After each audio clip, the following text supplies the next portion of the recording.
जी बताइए क्या मामला है। पूरा मामला यह है कि बॉलीवुड के पार्श्व गायक श्री उदित नारायण झा, जो कि 1984 में बिहार के रंजना झा के साथ में उनकी पहली शादी हुई थी। उसके बाद में वे मुंबई चले गए और वहां पर उन्होंने नेपाल की एक सिंगर दीपा से उन्होंने शादी कर लिया और इस शादी को उन्होंने गौन कर दिया।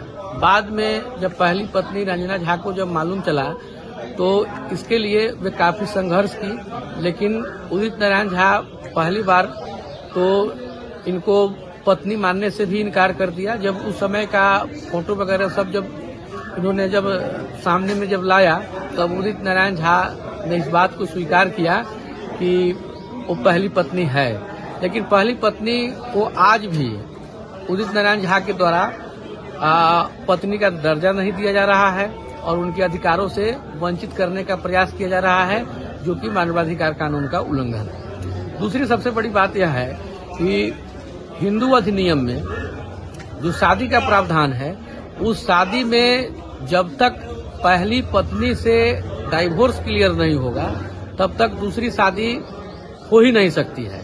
यह पत्नी पर भी लागू होता है और यह पति पर भी लागू होता है। तो पति भी बिना डाइवोर्स की दूसरी शादी कर नहीं सकते हैं और पत्नी भी बिना डाइवोर्स की दूसरी शादी कर नहीं सकती है। तो यह कानून उदित नारायण के लिए अलग से तो नहीं बनता है कि उदित नारायण बहुत बड़े सेलिब्रिटी हैं तो उनके लिए एक अलग से कानून बन जाएगा और एक सामान्य आदमी के लिए अलग से कानून बन जाएगा। कायदे से उदित नारायण बीएनएस कानून के 82 क्लॉज 1 के हो रहे हैं। और दूसरी बात यह है कि हमने मानवाधिकार आयोग में इसके लिए 2 पिटीशन हमने दाखिल किया है, एक राष्ट्रीय मानवाधिकार आयोग नई दिल्ली और एक बिहार राज्य मानवाधिकार आयोग पटना के समक्ष। और हमने यह डिमांड किया है कि इनकी दूसरी जो शादी है, क्योंकि पहली शादी तो बिना डाइवोर्स के हो गया, तो दूसरी शादी ऑलरेडी शून्य शादी हो जाएगी। और इतना ही नहीं, दूसरी शादी गैर कानूनी शादी भी मानी जाएगी।